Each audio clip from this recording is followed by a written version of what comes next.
I think it's important because we're doing what we can to protect an endangered species. And so some of the reasons that the Jefferson salamander is endangered is partially because of things like development and habitat loss, hydrology changes. Spring is almost here, and with it, an important annual event happens here in Burlington. But it's not about birds or flowers, it's about the Jefferson salamander.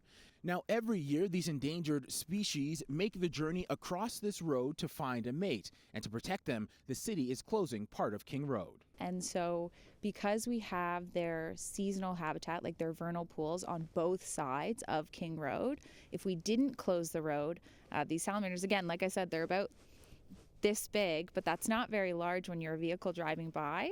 So it's very easy to hit them on the roads. And so with this road closure, we allow them the chance to be able to move back and forth during such a sensitive time. Since 2012, Conservation Halton and the city of Burlington have partnered to shut down King Road from North Service to Mountain Brow Road to allow endangered Jefferson salamanders to migrate safely. The species is protected both provincially and nationally and spends most of its life underground. Jefferson salamanders are a really good indicator of high quality habitat, so the vernal pools that they live in. In order to have a vernal pool, you need a pretty decently old forest where you've had trees fall and there's sort of like undulations in the landscape where you can get water pooling.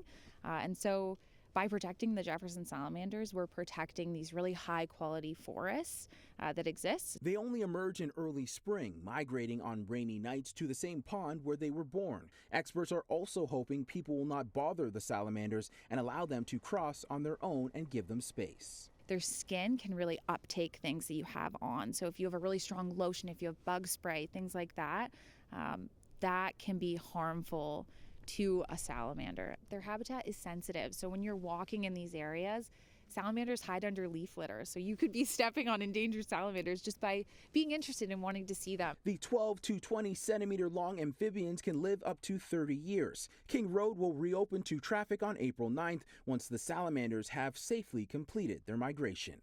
In Burlington, I'm Brandon Rowe for City News.